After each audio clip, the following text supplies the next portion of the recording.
খবর বাংলা। গঙ্গাসাগর মেলাতে গ্রিন মেলা ঘোষণা করেছিলেন রাজ্য সরকার, যেখানে প্লাস্টিক বর্জনের বার্তা দেওয়া হয়েছিল জেলা প্রশাসনের পক্ষ থেকে।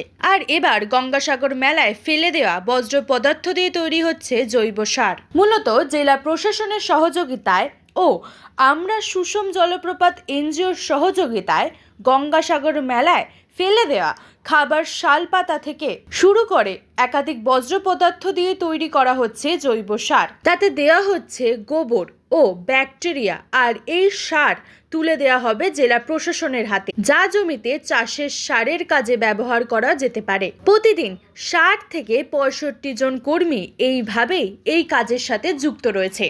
আর গঙ্গাসাগর মেলাকে পরিষ্কার পরিচ্ছন্ন রাখতে জেলা প্রশাসনের এই অভিনব উদ্যোগকে সাধুবাদ জানাচ্ছে অনেকেই।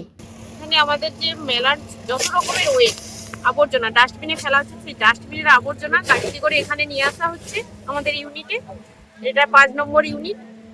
এখানে সমস্ত আবর্জনা সেগ্রিগেশন করে, যেমন পচনশীল আবর্জনা থেকে জৈব সার তৈরি হচ্ছে। শাল পাতা কুচানোর মেশিনে শাল পাতা কুচিয়ে পচনশীল আবর্জনা মিশিয়ে তার সঙ্গে গোবর ব্যাকটেরিয়া মিক্স করে এখানে জৈব সার তৈরি হচ্ছে। আর ড্রাই ওয়েস্ট মানে অপচনশীল আবর্জনাগুলোকে নিয়ে বিভিন্ন আবর্জনা বিভিন্ন ভাগে ভাগ করে আমরা আমাদের ওই ডিসপ্লে সাজানো আছে ওর মাধ্যমে রেখেছি। সেটাকে পুনরায় আবার নতুন কিছু করার পরিকল্পনা আছে, সেটাকে এখন আমরা কাবাডিওয়ালার হাতে তুলে দিচ্ছি। এটা হচ্ছে যে জেলা পরিষদ থেকে করাচ্ছেন। আমরা মূলত যে এখানে যে ওয়েস্টগুলো আসছে, মানুষ খেয়ে খাওয়ার পরে যেটা ফেলে দেয় সেটাই তো ওয়েস্ট, সেটাকে এখানে নিয়ে আসছে। গাড়ি আছে, গাড়িগুলো বিভিন্ন বড় গাড়ি আসছে বা টোটো গাড়ি আসছে, আসার পরে নিয়ে এখানে নিয়ে আনা হচ্ছে। আমাদের এখানে দুটো পয়েন্ট করা হয়েছে, ১ নম্বর গেটের কাছে একটা আর এখানে দুটো পয়েন্টে মোট ৭৬ জন কাজ করছেন, ছেলে আর মেয়ে মিলে। তো তাদের মধ্যে ওখানে আছে ২০ জন, এখানে আছেন ৫৬ জন। এখানে ৫৬ জনের মধ্যে আমরা বিভিন্নভাবে সেগ্রিগেট করছি ওয়েস্টগুলোকে। ইনার্ট আছে, ড্রাই আছে, প্লাস্টিক ওয়েস্ট আছে এবং ওয়েট ওয়েস্টও আছে। ওয়েট ওয়েস্টগুলোকে আমরা সার করছি এবং অন্যান্যগুলো আমরা রিসাইকেলদের দিয়ে দিয়েছি। ওরা সেইভাবে নিয়ে যাবে ওদের মতো করে। ওনারা যেভাবে চাইছেন আমরা সেভাবেই আলাদা আলাদা করে বাছাই করছি। এইভাবেই এখনো চলছে। এগুলো কি হবে? এগুলো তো ড্রাই ওয়েস্ট যেগুলো সেগুলো তো রিসাইকেলার নিয়ে যাবেন। আর ওয়েট ওয়েস্ট যেটা সেটা হচ্ছে আমরা এখানে ফিড দিয়েছি, সার হবে।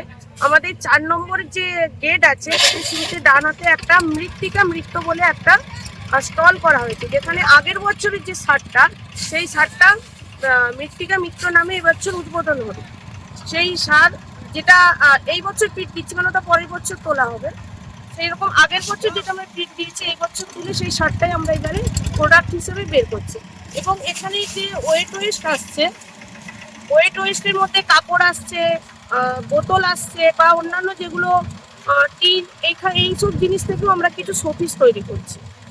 সেখান থেকেও আমরা ওই ৪ নম্বর ইউনিটে যদি আপনারা দেখতে যান, ৪ নম্বর ইউনিটে একদম স্টলেই রাখা আছে বিভিন্ন ধরনের শোপিস হচ্ছে। জৈব সার তৈরি হচ্ছে। হ্যাঁ, এই জৈব সারটা কোথায় যাবে, কারা নেবে? জৈব সার মানুষই কিনছে, এগুলো পাতা সার করা হচ্ছে। শাল পাতা যেহেতু আসছে, বিশেষ করে আমরা পাতা সারটাই করছি। তো এটা হচ্ছে গাছের উর্বরতা বাড়াবে। এটা কতদিন থেকে হচ্ছে বা কতদিন হবে এটা? আমরা ১ মাস ধরে এটা করব।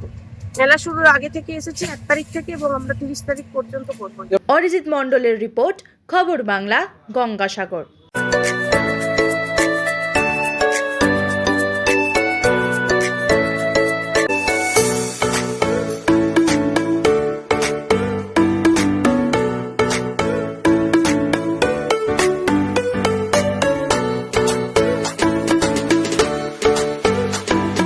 ভোজনালয়, শেয়ারশোল রাজবাড়ি, রানীগঞ্জ। Mobile number 9475505861।